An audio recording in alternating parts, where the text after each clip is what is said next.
आदरणीय अध्यक्ष महोदय श्री मल्लिकार्जुन खड़गे जी, माता जी श्रीमती सोनिया गांधी जी, बड़े भाई श्री राहुल गांधी जी, मंच पर विराजमान सभी वरिष्ठ नेतागण, सभी कांग्रेस के महासचिव, इंचार्ज सचिव, पीसीसी के अध्यक्ष, माननीय मुख्यमंत्री जी, सबका इस सभा में आज बहुत बहुत स्वागत। और मेरे प्यारे कार्यकर्ता भाइयों और बहनों, दिल्ली की इस प्रदूषित हवा में आप सबका स्वागत। खास तौर से मेरे यूपी के जो भाई बहन हैं, आपने बहुत मेहनत की है, आपको बहुत बहुत स्वागत। कोहरे में आप आज सुबह सुबह ठंड में निकले, मैंने आपके वीडियो देखे, आपकी फोटो देखी, इसके लिए बहुत बहुत धन्यवाद। जरा एक बार जोर से, इतनी जोर से नारा लगाइए कि यहाँ से गूंजता हुआ प्रधानमंत्री निवास तक जाए, वोट चोर, वोट चोर, वोट चोर।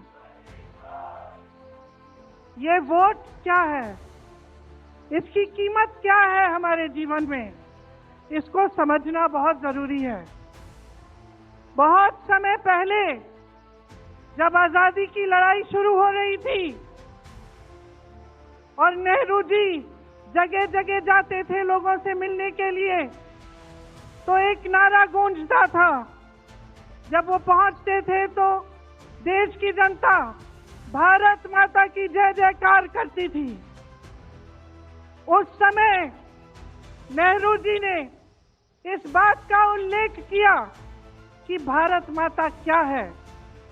उन्होंने कहा कि भारत की प्राकृतिक संपत्ति, भारत की नदियां, भारत के पहाड़, भारत के खेत तो भारत माता है ही, लेकिन भारत की जनता, भारत का एक एक बेटा, एक एक बेटी, जो इस धरती का पुत्र है, जो इस धरती की पुत्री है, वे सब भारत माता के अंश हैं। वे सब एक तरह से भारत माता ही हैं। और इसी सोच, इसी भावना ने हमारे संविधान को बनाया। इसी भावना ने आप सबको एक एक वोट दिया, जिससे आपका सबसे बड़ा अधिकार सरकार को चुनने का, सरकार को गिराने का आपको मिले। इसी सोच ने, इसी भावना ने इस तरह की संस्थाएं बनाई कि लोकतंत्र को मजबूत रखें। कैसी संस्थाएं थी ये? न्यायपालिका, मीडिया, संसद, ये राजनीतिक दल जिसका हम भाग हैं, विपक्षी दल, सत्ता पक्ष के जो नेता हैं वो, चुनाव आयोग, ये सब जनता के हित की रक्षा के लिए बनाए गए। इसीलिए जब आज हम देखते हैं कि इन सब संस्थाओं को कुचला जा रहा है, तो एक एक भारतवासी को उठना चाहिए, जागना चाहिए और ये समझना चाहिए कि जो वार हो रहा है वो सिर्फ इन संस्थाओं पर नहीं, लेकिन हम सब पर, आप सब पर, एक एक देश के पुत्र पर, एक एक देश की पुत्री पर वार हो रहा है। और इसे समझना बहुत ज्यादा जरूरी है। आज न्यायपालिका दबाव में है। सारी मीडिया, मेरे भाई बहन मीडिया के जो यहाँ खड़े हैं, बेचारे मजबूर हैं। सारी मीडिया या अडानी जी की है या अंबानी जी की है। आज परिस्थितियां ये है कि पिछले आम चुनाव में मुख्यमंत्रियों को जेल में डाला गया, कांग्रेस पार्टी का बैंक अकाउंट बंद कर दिया गया, भ्रष्टाचार के नाम पे तरह तरह के इल्जाम लगाए गए जिसका कोई प्रमाण नहीं है। ईडी भेजी, इनकम टैक्स भेजा, सीबीआई भेजी, और जैसे जैसे जिनका दिल कमजोर था, जो सह नहीं पाए, वो इसकी उनकी पार्टी में शामिल हो गए, वैसे वैसे इनकी वॉशिंग मशीन उनको धोकर उनको पाक बनाती रही। आज संसद को देखिए, संसद को देखिए, मुश्किल से एक सत्र में एक दो बहस होती है। और जब हमने कहा, राहुल जी ने मुद्दा उठाया, खड़गे जी ने मुद्दा उठाया कि हमें बहस करनी है चुनाव पे, एसआईआर पे, जिस तरह से वोट चोरी हो रही है उस पे, तो घबरा गए, मानी नहीं बात। अंत में जाकर कैसे माने कि हम वंदे मातरम पर भी चर्चा करेंगे। तो हम संसद में ये बहस करते रहे कि राष्ट्रगीत किसका है, राष्ट्रगीत कैसे बना, राष्ट्रगीत क्यों बना, और जो बड़ी बड़ी समस्याएं हैं जिससे आप जूझ रहे हो, बेरोजगारी, महंगाई, पेपर लीक, उसके बारे में चर्चा करने की हिम्मत नहीं है। हिम्मत क्यों नहीं है? क्योंकि अगर इनको एक असली चुनाव लड़ना पड़े, मैं चुनौती देती हूं, एक सही चुनाव लड़ लें, बैलेट पे लड़ लें, तो ये खुद जानते हैं कि कभी नहीं जीत पाएंगे। आज आपको मायूस होने की जरूरत नहीं है कि बिहार का चुनाव हार गए, क्योंकि पूरा देश देख रहा है कि ये चोरी से जीतते हैं।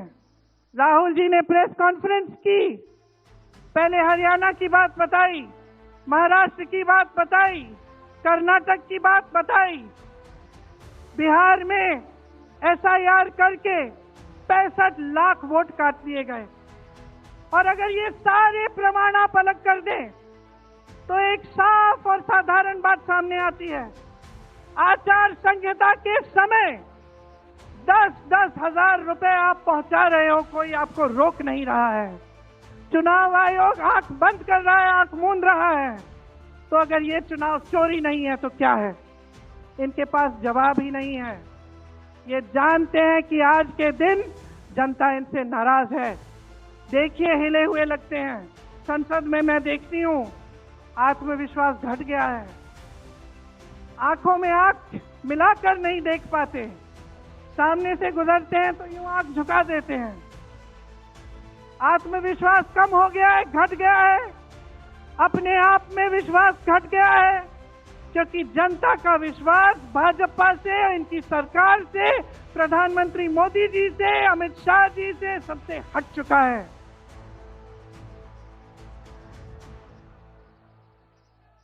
आज इनको चुनाव आयोग की जरूरत है।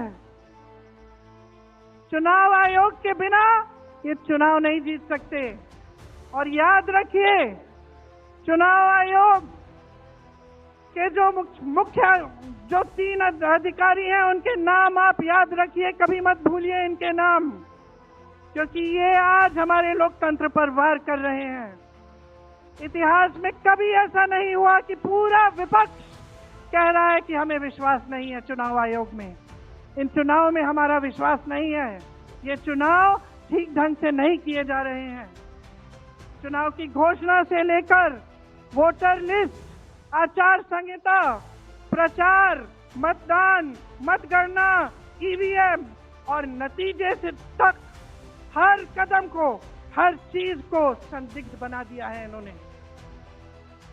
इनके साथ साथ सारी संस्थाएं इनके सामने झुक गई हैं, सरकार के सामने झुक गई हैं, इनको झुकाया गया है। राहुल गांधी जी ने बिहार चुनाव में लंबी यात्रा की एसआईआर के खिलाफ। क्यों की? क्योंकि एसआईआर में ये वोट काटकर चुनाव का नतीजा अपने पक्ष में करना चाह रहे थे। अब यूपी में शुरू हो गया है। 3 करोड़ नाम काटे गए हैं यूपी में। कितना योग्य है ये चुनाव आयोग भाजपा के लिए? ज्ञानेश कुमार, सुखबीर सिंह सांधू और विवेक जोशी, मेरे साथ बोलिए, ज्ञानेश कुमार, सुखबीर सिंह सांधू, विवेक जोशी। ये देश इन 3 नामों को नहीं भूलेगा। ये चाहे कितने भी बड़े बड़े ये कितने भी इंतजाम कर लें इन लोगों को बचाने के लिए, एक दिन इन्हें इस देश को जवाब देना पड़ेगा कि किस तरह से इन्होंने हमारे वोटों का अधिकार हमसे छीनने की कोशिश की, किस तरह से इन्होंने साजिश रची। हर मोर्चे पर ये सरकार विफल है, हर मोर्चे पर। आज डॉलर 90 रुपए का हो गया है। जब 60 रुपए का हुआ था तो कौन रो रहा था सड़कों पे? कौन रो रहा था सड़कों पे? नरेंद्र मोदी जी बार बार कहे जा रहे थे, आज क्यों नहीं बोल रहे हैं डॉलर पे? निर्यात लगातार घट रहा है, आयात महंगा हो रहा है, विदेश नीति फेल हो गई है इनकी। हाथ पकड़ के चलते हैं ट्रंप जी के साथ, बड़े बड़े राष्ट्रपतियों के साथ, लेकिन जब समय आता है तो देश के साथ कोई खड़ा नहीं होता। ये है इनकी विदेश नीति। और इनकी नीति कि देश की सारी संपत्ति अपने 2 चेलों को, अडानी जी और अंबानी जी को पकड़ा देते हैं। यहाँ देश का नौजवान महंगाई से जूझ रहा है, बेरोजगारी से जूझ रहा है, पेपर देता है, लीक हो जाता है, कोई उसकी सहायता नहीं है, नशे की तरफ जा रहा है, बैटिंग ऐप में पूरे दिन बिताता है। और बैटिंग ऐप चलाया कहां से जा रहा है? कहां से चलाया जा रहा है? सूत्रों के मुताबिक प्रधानमंत्री के ऑफिस में ही एक शख्स ने बैटिंग ऐप के साथ में घोटाले किए हैं। इसकी चर्चा होती है क्या सदन में? क्यों नहीं होती? आपकी बेरोजगारी की चर्चा होती है, महंगाई की चर्चा होती है, मेरी बहनें यहाँ खड़ी हैं, आपकी सुरक्षा की चर्चा होती है। न सदन में होगी, ना बड़ी बड़ी रैलियों में करेंगे ये लोग, ना आपके पास आकर आपसे बात करेंगे, आपके हालचाल पूछेंगे, आपसे पूछेंगे कि किस संघर्ष से आप गुजर रहे हो, कैसे जी रहे हो। क्योंकि हिम्मत नहीं रही इनकी, हिम्मत नहीं रही। जो था, जो बना था, जो 75 सालों से सबने संघर्ष करके बनाया था, वो सब तमाम बिगाड़ रखा है। तो मैं यहां लंबी बात नहीं करना चाहती, आपसे सिर्फ ये कहना चाहती हूं कि आपका ध्यान भटकाने के लिए रोज रोज ये कोई नया मुद्दा निकालते हैं। आप खुद देख रहे हैं, आप अपना ध्यान केंद्रित करिए। ये वोट का अधिकार आपका सबसे बड़ा अधिकार है। इन्होंने सब कुछ खत्म कर दिया है, लेकिन सच्चाई आप देख रहे हैं, सच्चाई आप आज समझने लगे हैं। और वो सच्चाई आपकी सच्चाई है, आप जीते हैं उसे। ये आपका अधिकार है जो आस्ते आस्ते आपसे लिया जा रहा है। हमारी एक लंबी लड़ाई है, भारत माता की आत्मा की रक्षा की लड़ाई है। राहुल जी 8000 किलोमीटर की यात्रा करके आए हैं, देश भर में पहले पैदल चले, फिर यात्रा की इन्होंने किस लिए? न्याय के लिए, देश की एकता के लिए। हमारे अध्यक्ष जी खड़गे जी, इस उम्र में मैंने देखा है 47 डिग्री की गर्मी में हेलीकॉप्टर से उतरते हुए ऐसे बड़े बड़े मंचों में पसीने से लथपथ, लेकिन झुकते नहीं हैं, हटते नहीं हैं, चलते रहते हैं। ये है हमारी कांग्रेस की शक्ति। ये वही शक्ति है जिसने स्वतंत्रता संग्राम में हमें आजादी दिलाई। ये वही शक्ति है जो सच्चाई से पीछे कभी नहीं हटेगी। ये वही शक्ति है जो आप सबको यहाँ लाई है। आज आपको ये संघर्ष की शक्ति दी है कि इस माहौल में इस समय आप खड़े रहे अपनी पार्टी के साथ। ये देश की महान जनता है और हम अपना दायित्व समझते हैं, अपना धर्म समझते हैं कि हम आपके वोट की रक्षा करें, संविधान की रक्षा करें और आपके अधिकारों को मजबूत करें। इसलिए आज हम यहाँ आपके सामने आए हैं ये कहने के लिए कि हम लड़ते रहेंगे, हम कभी नहीं झुकेंगे, हम कभी नहीं रुकेंगे। धन्यवाद। जय हिंद।